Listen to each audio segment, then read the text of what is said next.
Hi everyone, Foster here, and I'd like to spend a few minutes with you today talking about the situation in Greece and its implications for the world and for each of us. I believe the more informed we are, the more preemptive we can be in the face of threatening situations. So let's try to translate some news. Greece is undergoing what they call austerity measures. They're supposed to be tightening their belts and reining in spending. One translation of this that I would suggest is that they're supposed to be giving up anything they have left and starve if necessary in order to bail out Goldman Sachs and the Wall Street $32 trillion derivative scheme that's behind all of this, and then pay back the loans of fake money their corrupt government took on in their names. So we're seeing riots in the streets, we're seeing burning buildings, we're seeing hunger, hopelessness, and despair. Greece is in a classic death spiral. The debt is getting bigger while the economy is shrinking. But so are the rest of us. This is happening in virtually every country around the world. I want to suggest we're like debt slaves being harvested for our money and for our labor in the financial coup d'etat that Catherine Austin Fitts calls the breakaway civilization. Why does she call it that? Well, these people have most of the world's money.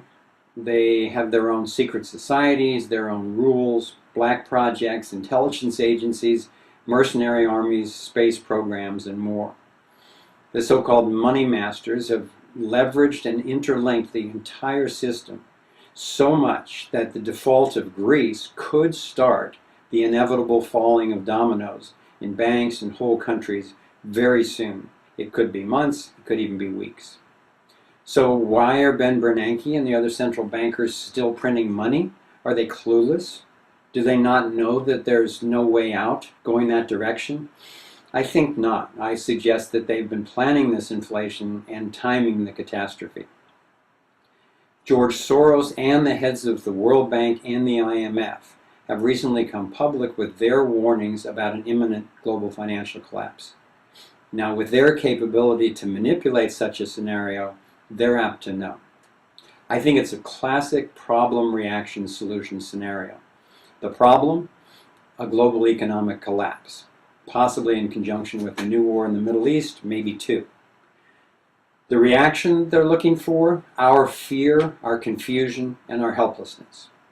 The solution that I think that they're planning to bring forward? A global government funded by a mandatory global tax, enforced by world police, and a one world currency for everyone. And why are they doing this now? Well, one reason that not a lot of people know is that the Federal Reserve Charter, which was instituted in 1913, is a 100-year charter. So it comes up for renewal in August of 2013. And I don't think the powers that shouldn't be want to see that come up for a public referendum in any way, especially with how people are catching on now to what the Federal Reserve really is and does. The second reason, people are finding out so much about the banking system now and what's being done to people's lives that they're starting to take a stand more and more actively all the time. The banksters and the crooks are grabbing as much of this phantom money as they can, and they're running for the hills with it. They're turning it into precious metals and land. They're buying up, real commodities. They know that the blowback will be coming soon because it always has with so-called austerity. It's happened in Ecuador and Chile and Bolivia. It's happened in Japan. It's happened in the Soviet Union, Iceland, and many more. In the U.S., we can't afford to think that it can't happen here. In fact, I think that that's a major part of the plan because we're their major stumbling block to global governance. So let's look and see what they've done to prepare. They've done the Patriot Act. They've done the Military Commissions Act, the NDAA, with its indefinite detention, even assassination, even of American citizens.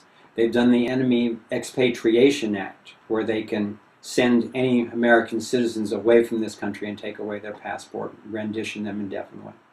They've authorized corporate armies in case of civil unrest. They've created the continuity of government scenario where the executive branch can basically ignore the Senate and the Congress in case of emergency. Now, they wouldn't want us to be able to effectively organize or to stay informed, so we've seen SOPA and PIPA and ACTA and the Cybersecurity Act and many other attempts to take over and control the internet as they have in China and Egypt and other countries. Rahm Emanuel has gotten special authorization for new police state measures in Chicago for the G8 and NATO summits that are coming up. And he's created in such a way that those capabilities will stay in place after the gatherings, setting a new precedent for the entire country. And of course, there are the FEMA camps, which have been built or refurbished recently in case of so-called pandemic or civil unrest. What are the odds of all of this and much, much more happening by coincidence?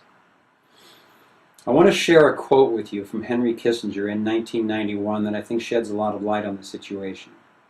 Today, America would be outraged if UN troops entered Los Angeles to restore order. Tomorrow, they will be grateful. This is especially true if they were told that there were an outside threat from beyond, whether real or promulgated, that threatened our very existence. It is then that all peoples of the world will plead to deliver them from this evil.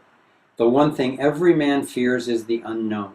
When presented with this scenario, individual rights will be willingly relinquished for the guarantee of their well-being granted to them by the world government.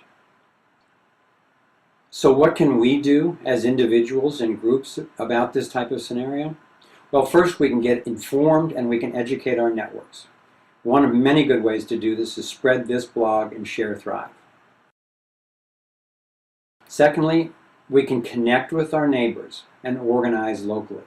I recommend that you create with them as much food, water, and energy self-sufficiency as possible. As much as you can, get out of debt and out of dollar-denominated assets, which could easily be worth 50 cents or less on the dollar very soon. I recommend you get into real commodities such as precious metals and especially non-perishable food for emergencies. I recommend that we direct our protests especially toward the central banking system and the fractional reserve and fiat money scams, because that's what makes everything else possible. In addition to that, get creative. Sit down with your neighbors and see what you can come up with, and look on our website under the Solutions section. In my next video blogs, I'm planning on reporting on my visit this past weekend up to Olympia, Washington, where I was invited to take part in the Occupy Solidarity Social Forum. I want to share with you some of the exciting things that I learned and some of what I got to share with representatives from Occupy sites from all over the country. And I wanted to share as well the Thrive Solutions model, which Thrive groups all over the country are starting to implement. So I look forward to being with you then, and meanwhile I encourage you to be informed, be nonviolent, and be relentless. Thanks for listening. Bye-bye.